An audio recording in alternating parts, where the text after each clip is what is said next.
Bienvenido, Iván, a la BitConf. Gracias. Hola, ¿cómo están? Bueno, gracias a todos por asistir. Esta charla puntualmente va a ser sobre Bitcoin versus oro y la tasa de emisión en criptomonedas. Vamos a tratar distintos temas, entre ellos lo que es Bitcoin como reserva de valor, que es un tema bastante en discusión, sobre todo con los economistas o los que vienen de los mercados tradicionales. Vamos a tratar también lo que es la tasa de emisión en criptomonedas. Esto nos va a permitir optimizar un portafolio de inversión y además de eso poder seleccionar distintas criptomonedas que tengan un menor riesgo y una probabilidad de mayor rendimiento. Vamos a conocer lo que es el costo de producción, es decir, cuánto cuesta producir un Bitcoin y cómo eso puede ser una oportunidad para comprar Bitcoin cuando está en oferta. Y por otra parte vamos a ver lo que es la manipulación en los mercados y cómo se aprovecha, ¿no? Cómo se puede aprovechar esto. Seguramente habrán, o será, digamos, de moneda corriente hablar que el oro es la principal reserva de valor. Pero, ¿qué hay de cierto con esto, no? Para poder entender realmente qué tan eficiente es el oro como reserva de valor y después poder compararlo con Bitcoin, necesitamos primero saber qué es una reserva de valor. Y es un activo que mantiene su valor o aumenta con el tiempo, ¿sí? Lo puede mantener o aumentar y que puede ser almacenado y recuperado en el futuro sin una significativa pérdida de poder.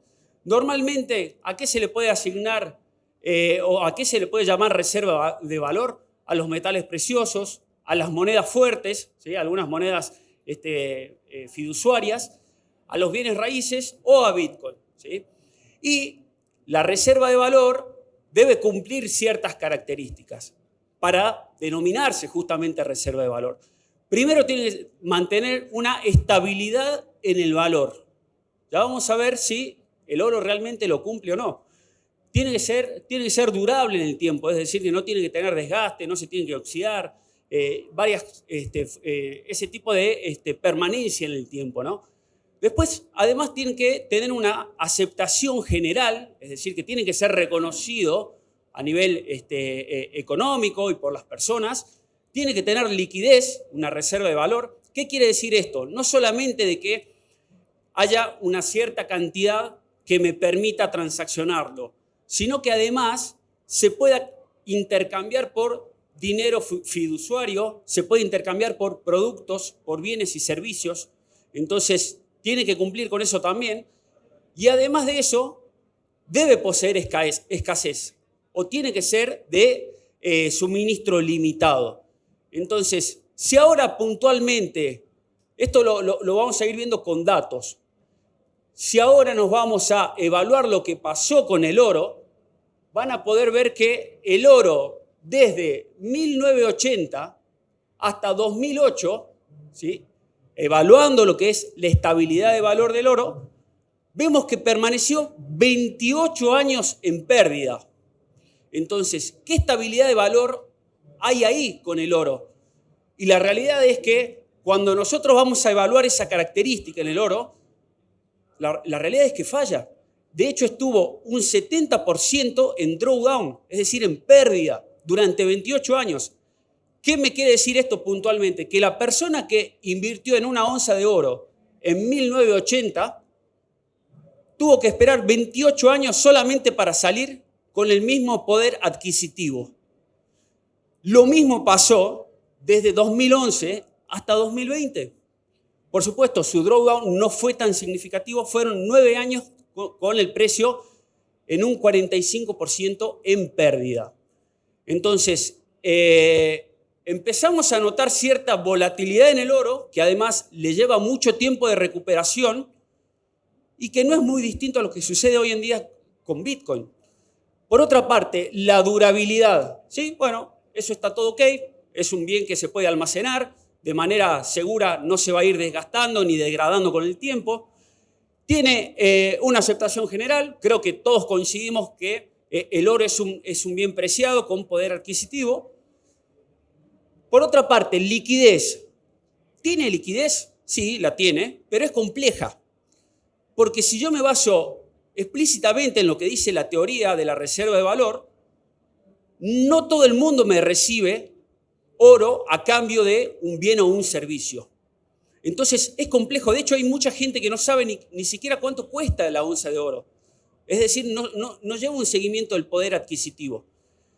Entonces, vamos viendo cómo el oro como reserva de valor se puede considerar. Sí, claro que sí, lo es. Pero es complejo. No es la reserva de valor perfecta. De hecho, no existe la reserva de valor perfecta.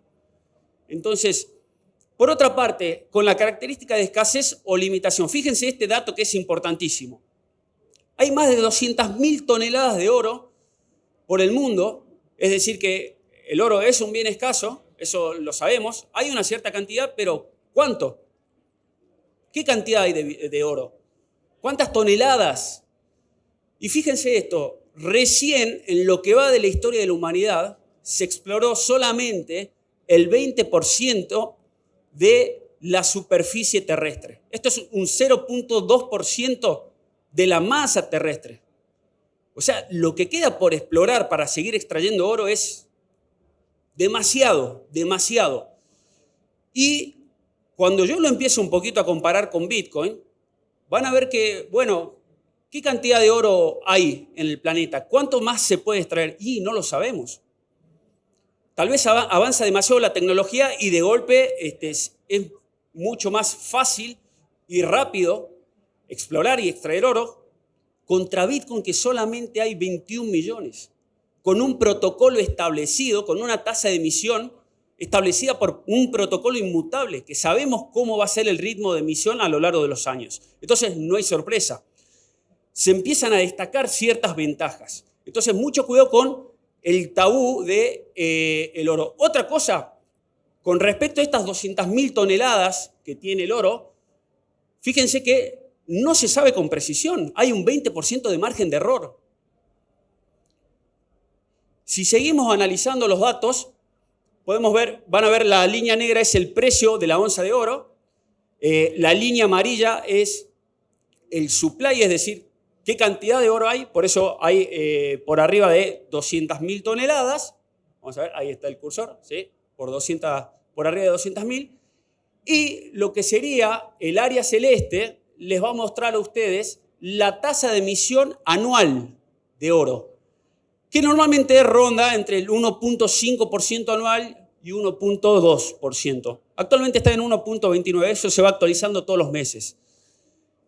Entonces, ¿qué me está queriendo decir esto? Que cada vez que pasan 12 meses, la cantidad de oro aumenta un 1.29% y, por supuesto, eso es mayor oferta en el mercado. Por otra parte, ¿qué pasa si lo empezamos a comparar un poco con Bitcoin? Fíjense esto. Desde el último, en el ciclo anterior, cuando BTC llegó a los 69.000 y después cayó por debajo de los 16.000, tuvo también una caída muy similar a lo que fue la del oro desde 1980. Ese drawdown, que había sido en el oro de un 71%, en Bitcoin, bueno, llegó a un 77%, pero con una diferencia muy importante. Su recuperación fue rápida. No tuviste que esperar la mitad de tu vida, 28 años, para solamente ver una recuperación. BTC se recuperó solamente en 2 años. ¿Sí? Entonces, bueno, ¿tiene volatilidad? Sí, por supuesto, tiene volatilidad y lo va a tener siempre, ¿eh? Ojo con eso. Estamos evaluando siempre a BTC contra un dinero infinito prácticamente. O sea, el dinero fiduciario se sigue imprimiendo y la deuda de Estados Unidos sigue aumentando en $1 trillion a medida que pasa el tiempo. Entonces, fíjense esto. La tasa de emisión de BTC en 12 años es de 0.83%, contra la tasa del oro en 1.29%. Y este cambio se produjo desde el último Halving Day, que fue este año en el 2024. ¿Qué me está queriendo decir a mí este dato? Fíjense que es casi la mitad de la del oro. que actualmente Bitcoin ha pasado a tener un hecho histórico en la economía mundial. Puntualmente, el Bitcoin ha pasado a ser el doble de escaso que el oro, porque su emisión anual es de la mitad. ¿Sí? Y esto va a seguir pasando con el tiempo. Nosotros conocemos el protocolo de emisión. De acá a 4 años pasará a ser 0.4, después 0.2. Entonces, estamos frente al activo más escaso en la historia de la humanidad. Y eso no lo podemos pasar por alto. Es por eso que Bitcoin, actualmente, si comparamos los market cap, ha superado a Mastercard, ha superado a Visa, JP Morgan, Tesla. No es casualidad ver a Bitcoin con 1.4 billion dólares de market cap. Si comparamos lo que sería el market cap directamente de Bitcoin con respecto al oro, van a ver que representa un 6.6%. Este dato me está diciendo que recién estamos empezando. El market cap todavía es muy minúsculo con respecto a todo el dinero donde la gente busca refugio de valor. Entonces, para aquellos que se están preguntando si ya es tarde para comprar Bitcoin, para invertir a largo plazo, esto está recién empezando. Estamos con respecto al market cap del oro, solamente un 6.6%.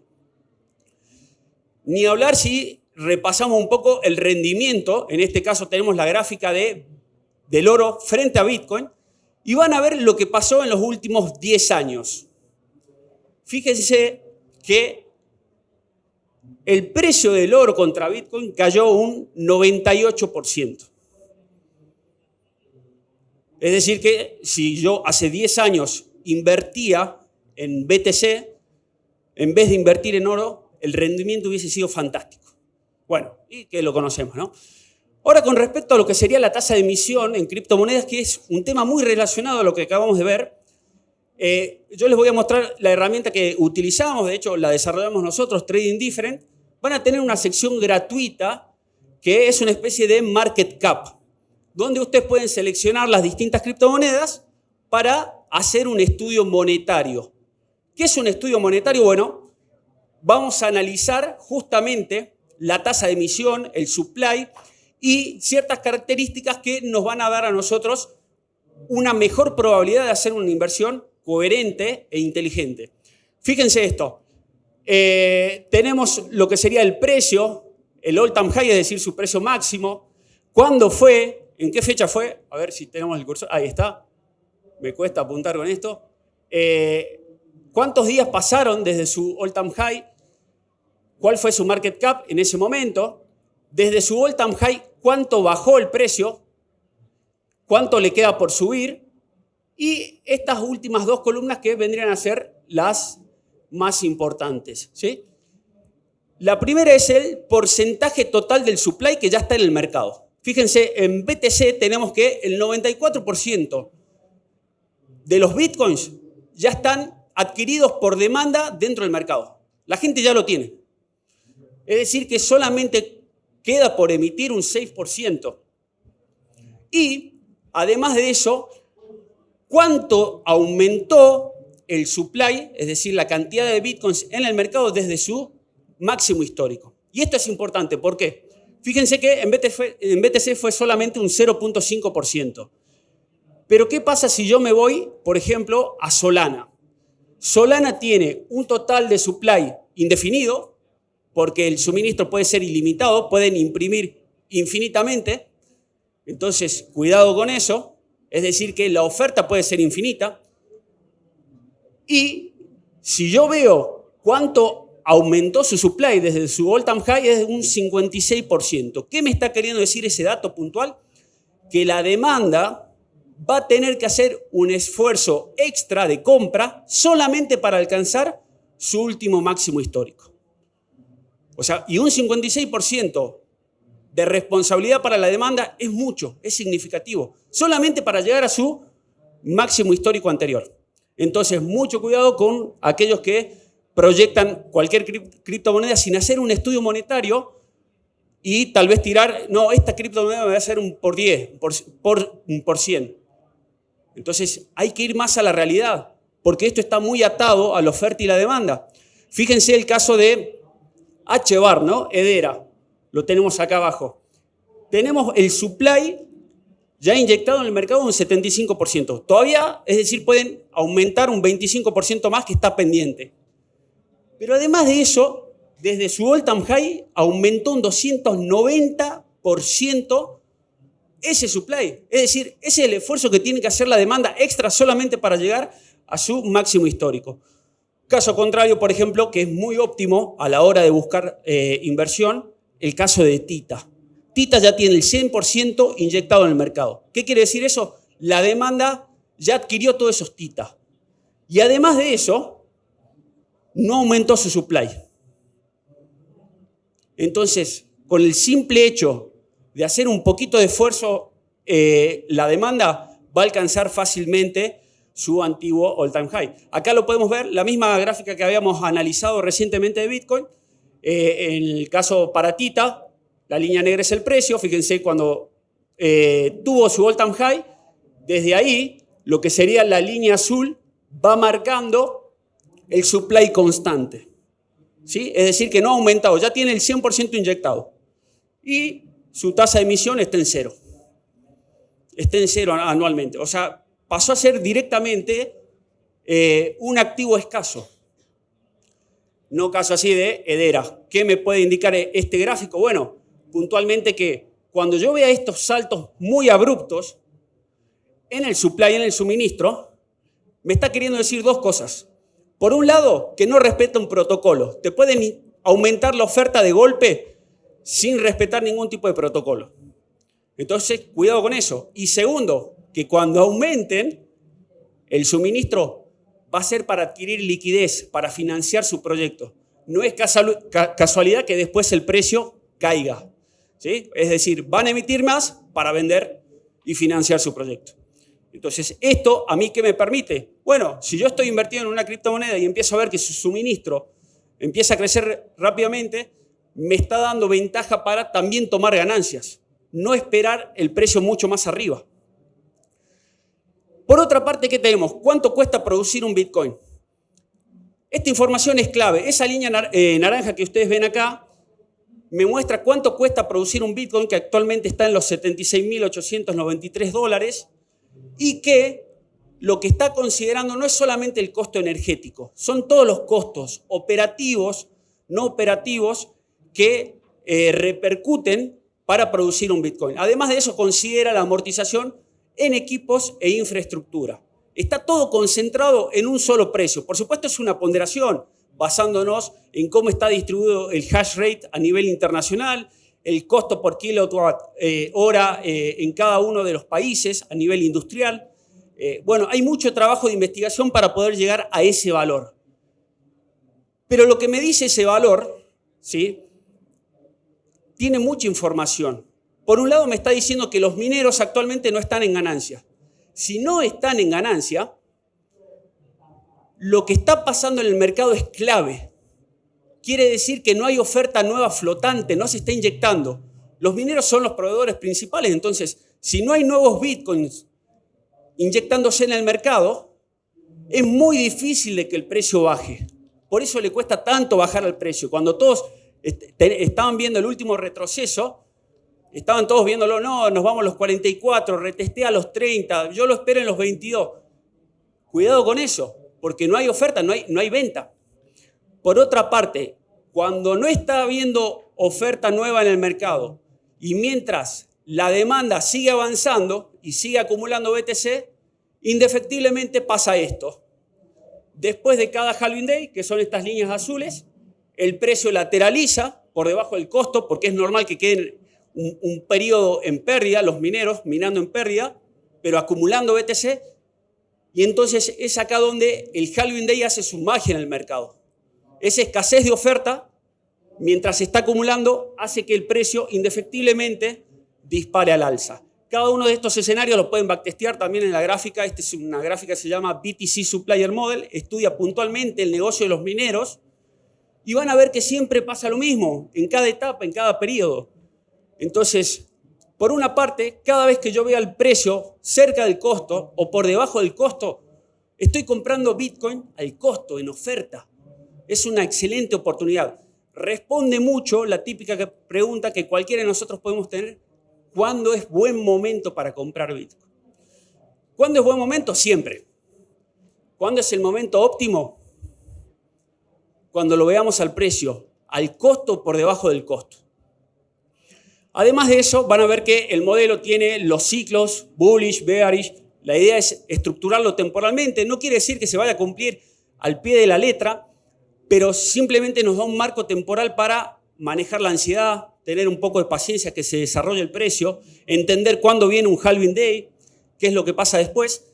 Y esas bandas azules y violetas que ven en la parte de arriba es data estadística y on-chain de dónde los mineros toman ganancias. Entonces, ya sabemos cuánto le cuesta producir un Bitcoin a los mineros. Y ahora sabemos dónde ellos proyectan tomar ganancias. ¿Quiere decir de que el precio va a llegar hasta estas líneas azules ahora en la etapa bullish? No, no es un imán para el precio. Pero sí lo que quiere decir es que si el precio llega hasta ahí, los mineros no van a dudar en vender. Ellos, ¿por qué necesitan vender? No pueden ser holders de por vida. Necesitan liquidez para que cada vez que el precio se mantenga por debajo del costo, ellos poder asumir sus costos operativos mes a mes, ¿no? Ellos necesitan esa liquidez. Y es por eso que van a ver que hay distintos eventos, que son todos estos puntos. Uno, cuando le pasa el cursor, va saliendo qué pasó en cada uno de esos eventos. Van a ver que hay muchos eventos en grises. Estos eventos en grises son relacionados a la minería. Van a ver que hay muchos quiebres de minería o que reducen su potencia de hash. Bueno, está muy interesante. Estos eventos están desde el inicio, desde 2008, así que van a poder ver también y hacer un repaso de todo lo que sucedió a lo largo de la historia de Bitcoin con distintos eventos importantes. Es muy bueno a nivel educativo. Finalmente, con respecto a lo que es la manipulación dentro del mercado, y esto es un poquito más enfocado para traders y aquellos que buscan poder sacarle rendimiento al mercado mientras hacen hold de Bitcoin, tenemos lo que es el Liquidation Heatmap. Esto gráficamente, prácticamente te muestra el algoritmo donde van a perder los sobreapalancados del mercado. Estas zonas que ustedes ven de colores, que es un mapa de calor justamente, las zonas rojas y amarillas concentran mayor cantidad de liquidez, las zonas frías un poco menos. Lo que hace es detectar dónde se concentran los puntos de liquidación y stop loss. Como el mercado de Bitcoin tiene poca liquidez, es fundamental para los grandes operadores, lo que llamamos las ballenas, poder operar y tener una contrapartida para cerrar sus posiciones grandes en ganancia. Si no hay volumen suficiente, ellos prácticamente regresan el precio con una orden de venta. Entonces, es ahí donde hay una búsqueda y una competencia de liquidez constante en el mercado. Y van a ver cómo, por ejemplo, en un canal que yo puedo graficar entre las líneas blancas de lateralización en un rango, hay distintos desfasajes del precio que se dan constantemente, que uno puede interpretarlos, si no tiene el mapa de liquidaciones, como una ruptura de rango. Y sin embargo el precio rompe y se devuelve. Y esto es así, entonces nos permite entender cada desviación del precio con respecto a los rangos, a las tendencias que vamos marcando. Se complementa muy bien con cualquier sistema de trading que yo pueda utilizar, ya sea RSI, ADX, chartismo, Elliott. ¿Esto qué me permite básicamente? No perder donde el resto pierde. Es decir, que primero liquide las posiciones y después entro yo al mercado. Si el precio, por ejemplo, está subiendo y yo veo esta posición llena de liquidez, indefectiblemente va a ir por esas liquidaciones, que va a liquidar en este caso a todos los shorters del mercado. Entonces, yo lo pienso antes 2 veces de entrar en short en esta zona. ¿Qué hago si estoy buscando un scalping? Dejo que liquide y después busco el retroceso. Entonces, optimizo mi punto de entrada, optimizo mi stop loss, siempre por fuera de la zona de liquidez, por fuera del pool, y además, si tengo la contrapartida hacia donde hay más liquidez, puedo extender mi take profit. Bueno, todo esto, por supuesto, está en Trading Different, hay tutoriales gratuitos que la idea es un poco demostrar cómo se manipula el mercado en futuros y cómo se puede tomar cierta ventaja con esto. Sin embargo, no recomendamos tampoco hacer trading, ¿no? El trading es una profesión puntual que yo no la puedo hacer como un pasatiempo cada vez que tengo un tiempo libre, ¿no? O sea, queremos concientizar también mucho eso, porque si no la gente termina perdiendo capital. Ser trader significa armar un sistema de trading, tener experiencia en el mercado, tener estadística de backtest, usar herramientas que te permitan tener ventaja. Imagínense que ustedes están compitiendo en un mercado contra operadores gigantes con mucho capital, pero además de eso tienen la mejor tecnología, bots de alta frecuencia, información de primera mano, los mejores matemáticos, los mejores programadores. Entonces nosotros, si queremos ser traders y ser rentables, necesitamos de ciertas ventajas, ¿sí? Por eso también desarrollamos herramientas exclusivamente para holders que ayuden a optimizar el punto de compra y optimizar el punto, la toma de ganancias, ¿sí? Agarrar buenas oportunidades de inversión. Sin embargo, para aquellos que ya son traders y son traders avanzados, estas son herramientas que sí, las recomendamos, por supuesto, al 100%. Van a poder aprovechar de esta información clave en un momento donde está toda la expectativa del mercado, si sube, hasta dónde sube, si rompe los 80 o no, después dónde van a tomar ganancia los mineros. También hacemos otro tipo de monitoreo sobre otros grandes operadores, como son los ETF. Entonces, hay información muy, muy valiosa que la pueden aprovechar. Quería preguntar, ¿por qué el precio tiende a buscar donde más liquidaciones hay? O sea, donde está la parte roja de las liquidaciones. Bien, excelente pregunta. Es un poco... A ver, para que vuelva para atrás. Bueno, no se va a ver. Un gran operador, hagan de cuenta que sucede esto. Viene una ballena y empieza a abrir operaciones en long. ¿Qué quiere decir eso? Que entra con órdenes de compra. Para cerrar esas operaciones de compra, sí o sí tiene que salir con órdenes de venta. Entonces, para poder salir con esas órdenes de venta, si ellos compran de golpe, por ejemplo, que metan 10.000 millones, el precio va a meter un velazo porque no hay suficiente liquidez y va a subir de golpe. Entonces, ¿ellos qué quieren? Comprar, pero sin que el precio suba de golpe. Es decir, para que el precio promedio de compra siempre se mantenga bajo. Y después lo mismo pasa cuando ellos tienen que vender. Cuando van a vender, no pueden apretar de una el botón de sell porque se les va a devolver el precio y van a terminar vendiendo prácticamente al mismo precio de compra. Entonces, la liquidez es la contrapartida. En este caso, donde estamos hablando de que el precio sube, ellos están entrando en long y necesitan vender, lo tienen que cruzar a esas órdenes de venta con órdenes de compra. Y las órdenes de compra en ese caso van a ser los stop loss de todos los shorters que están en posición contraria. Entonces, es medio complejo, digamos, explicarlo así, pero así se maneja el mercado. Son ciclos permanentes de liquidación. Bien, nos pregunta cómo vemos a Bitcoin de acá al futuro, porque está ingresando mucho dinero institucional, hay muchos instrumentos derivados, hay gobiernos invirtiendo en Bitcoin. Y es una pregunta interesantísima. Lo que nos va llevando eso a lo largo del tiempo es a que haya más liquidez de Bitcoin, es decir, que la volatilidad a largo plazo se va a ir reduciendo, se va a ir atenuando, eso es bueno. Va a haber volatilidad igual porque estamos hablándolo contra dólar. Y con respecto a los derivados va a depender si los derivados están colateralizados en Bitcoin o no. En el caso de los ETF, que sí están colateralizados en Bitcoin, es sumamente positivo. Hay mucha gente que se enoja y dice, no, pero eso no es tener tu propio Bitcoin, eso retrasa el sistema, eso no es lo que queremos.